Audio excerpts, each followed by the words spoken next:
యందు ప్రియమైన సహోదరి సహోదరులారా, దేవుని ప్రియ బిడ్డలారా, 33వ సామాన్య ఆదివారపు వాక్య పరిచర్యకు మేము ప్రేమతో ఆహ్వానిస్తూ ఉన్నాను. దేవుని యందు ప్రియులారా, 33వ సామాన్య ఆదివారం అంటే సామాన్య కాలం ఆఖరి దశకు వచ్చింది. యేసు ప్రభు 33 సంవత్సరాలు ఈ లోకములో జీవించారు. దేవుని యందు ప్రియులారా, తన యొక్క మనుష్యావతారములో మరణించి పునరుత్థానుడై తండ్రి కుడి ప్రక్కన నిత్య యాజకునిగా ఆసీనుడై ఉన్నారు. అదే విధముగా ఈ సామాన్య కాలం అంతమవుతున్నట్లుగా, ముగుస్తున్నట్లుగా మనందరి జీవితాలు ఒక రోజున అంతమవుతుంది. ఇది మనందరం గుర్తించాలి. ఒక రోజున ఒక వ్యక్తి క్యాటెకిజం క్లాస్ జరుగుతుంటే వచ్చి ఫాదర్ గారిని అడుగుతున్నాడంట, నేను ఏం చేస్తే మోక్షానికి వెళ్తాను? నా దగ్గర ఉన్న డబ్బులంతా కూడా పేదలకు పనిచేస్తే మోక్షానికి వెళ్తానా? వెళ్ళకపోవచ్చు అన్నారు ఫాదరు. అవునా, మరైతే నేను ప్రతిరోజు గుడికి వచ్చి ప్రార్థన చేస్తే మోక్షానికి వెళ్తానా? వెళ్ళకపోవచ్చు అన్నారు. మరి ఏం చేస్తే మోక్షానికి వెళ్తానయ్యా అంటూ ఆయన ఫాదర్ గారిని అడుగుతుంటే ఒక చిన్న పిల్లవాడు తెలిసి తెలియని తనంతో ఒక చక్కటి సమాధానం చెప్పాడు. ఏంటని? ముందు నువ్వు చస్తే అప్పుడు మోక్షానికి వెళ్తావు అన్నారట. అంతే కదా, ఒకడు మోక్షానికి వెళ్ళాలంటే ముందు మనము ఈ లోకంలో మరణించాలి. దేవుని యందు ప్రియులారా, ఈ లోకానికి అంతము ఉంది అని ప్రభు తెలియచేస్తూ ఉన్నారు. ఈ రోజున మనం క్లుప్తంగా కొన్ని విషయాలు తెలుసుకుందాం. Number 1, there is an end to the world. లోకానికి ఒక అంతము ఉంది. అంతము ఎప్పుడు, ఏంటి, ఎలాగా అంటూ ప్రభు కొన్ని గుర్తులు ఇస్తూ ఉన్నారు. దేవుని యందు ప్రియులారా, మహావిపత్తు రాబోతుంది. తర్వాత సూర్యుడు అంధకార బంధురమవుతున్నాడు. తరువాత చంద్రుడు కాంతిహీనుడవుతాడు. తరువాత అంతరిక్ష నక్షత్రములు రాలును. తరువాత అంతరిక్ష శక్తులు కంపించును. ఇలా ఇవన్నీ కొన్ని గుర్తులను ప్రభు అయిన యేసు అందిస్తూ ఉన్నారు. దేవుని యందు ప్రియమైన సహోదరి సహోదరులారా, ఇలాగనేసరికి మనందరం కూడా ఏమనుకుంటాం? అవి ఎప్పుడు జరుగుతాయి, ఎక్కడ జరుగుతాయి, ఎలా జరుగుతాయి, మనం చూద్దాము అనుకుంటాం. అవునా కదా? ఎక్కడన్నా మరియ తల్లి కళ్ళలోంచి నీరు వస్తుంది అంటే అక్కడ ఎగబాడతాం అందరం కూడా. అవునా కదా? యేసు ప్రభు కళ్ళు తిప్పారు అంటే అందరం అక్కడ పరిగెడతాం. లేదంటే ఒక రాయి పాలు తాగుతుంది అంటే, ఏదైనా అద్భుత కార్యాలు, చిహ్నాలు, గుర్తులు కనిపిస్తే మనం పరిగెడుతున్నాం కదా. కానీ ఈ రోజున ప్రభు అంటున్నారు, దేవుని యందు ప్రియమైన సహోదరి సహోదరులారా, గుర్తుల కొరకు వెంపర్లాడక గుర్తులు ఇచ్చే సందేశాన్ని స్వీకరించండి. మరియ తల్లి ఏడుతుంది చూడడానికి వెళ్ళడం కాదు. అయ్యో, నా మరియ తల్లి ఎందుకు ఏడుస్తుంది? నా పాపాల వలనే కదా అన్న సందేశాన్ని మనం స్వీకరించాలి. ఆ గుర్తు కొరకు నేను వెళ్ళినప్పుడు మరియ తల్లి ఏడలేదు. ఓకే, ఇలాగా గుర్తుల కొరకు మనము వెంపర్లాడకూడదు, పరుగులు తీయకూడదు. ఆ గుర్తు మనకు నేర్పుతున్న సందేశం ఏమిటా అని మనం తెలుసుకోవాలి. కరోనా వచ్చింది, ఇది పెద్ద గుర్తు. ప్రభు అయిన దేవుడు అంటున్నారు కదా, మహా విపత్తు వస్తుంది అని. బహుశా ఇదే మహా విపత్తు ఏమో అని ఆలోచించాలి. అంటే మన ప్రభుని రాక దగ్గరలో ఉంది, లోకాంత్యము దగ్గరలో ఉంది, బహుశా నా మరణము కూడా దగ్గరలో ఉందేమో అని మనము సిద్ధపడాలి. దేవుని యందు ప్రియులారా, మొదటి పట్టణంలో దానియేలు గ్రంథంలో మనము చూస్తున్నాం, అనేక మంది ప్రభునితో పాటు తిరిగి ఉత్థానమై జీవిస్తారు, మరి అనేకులు నాశనం అవుతారు, నిత్య అవమానానికి గురి అవుతారు అని వాక్యము రాయబడి ఉంది దానియేలు గ్రంథములో.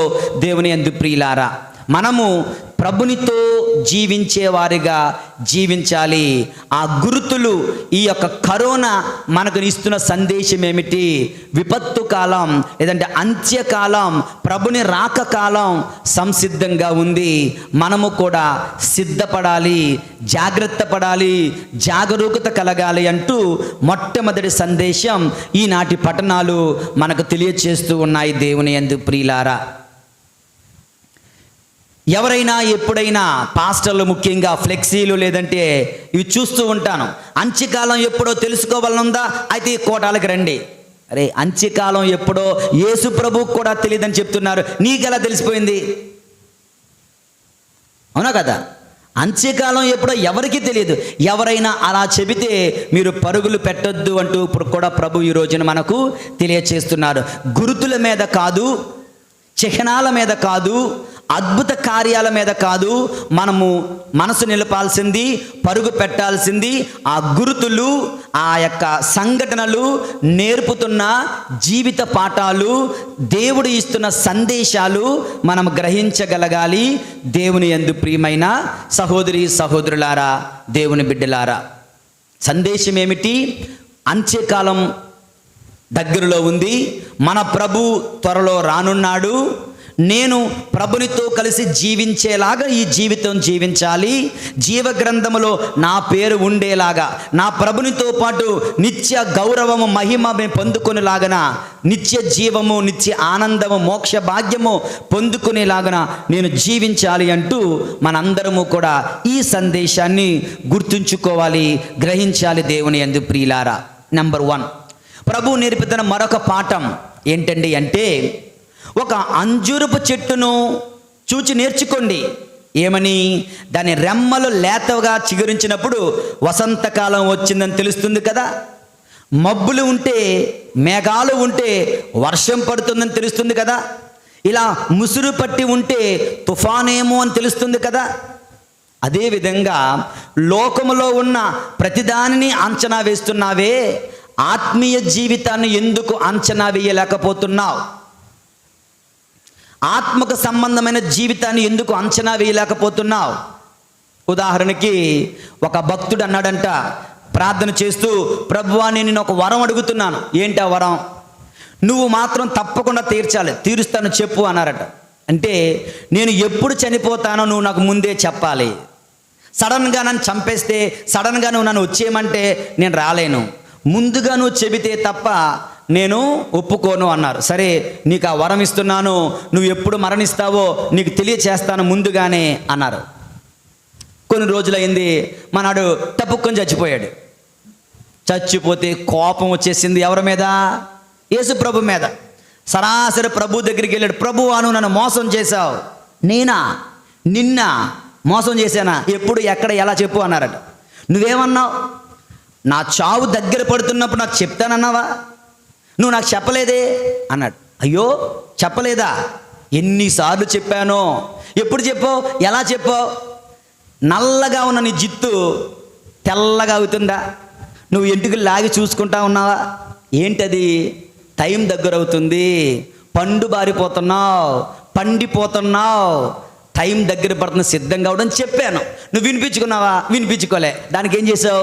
డై కొట్టేశావు.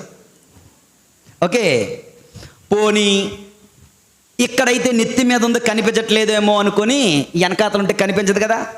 మీసాలు గడ్డాలకు కూడా తెల్ల పౌడర్, తెల్ల ఎంటుకలు వచ్చేలా చేశాను. నువ్వేం చేసావు? షేవింగ్ చేసేస్తున్నావు, ఫుల్ షేవింగ్, అసలు బయటికి కనిపించకుండా. అది కూడా నువ్వు తప్పించుకున్నావు.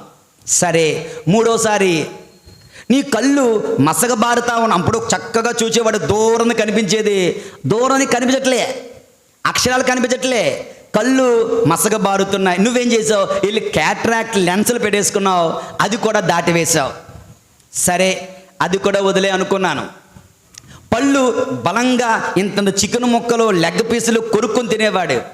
తర్వాత రోజుల్లో తింటే మాంసం మధ్యలోకి వెళ్ళిపోయి సురుక్కుమంటుంది, అవునా కదా, గ్యాపులు వచ్చేసి. అంటే పళ్ళు బలహీనం అవుతున్నాయి.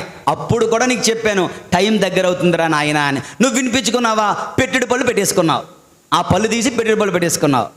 ఇంకా తర్వాత రోజుల్లో నీ వినికిడి తప్పింది, పట్టించుకోలే. నీ చేతులు వణికాయి, పట్టించుకోలే. నీ కాళ్ళు బెదిరాయి, పట్టించుకోలే. మోకాళ్ళ నొప్పులు, పట్టించుకోలేదు. నడుము లాగేసింది, పట్టించుకోలేదు. శరీరంలో ఎన్ని గుర్తులు ఇచ్చాను నీకు, నీ టైం దగ్గర అవుతుంది, జాగ్రత్తగా ఉండవయ్యా అని తెలుసుకున్నావా?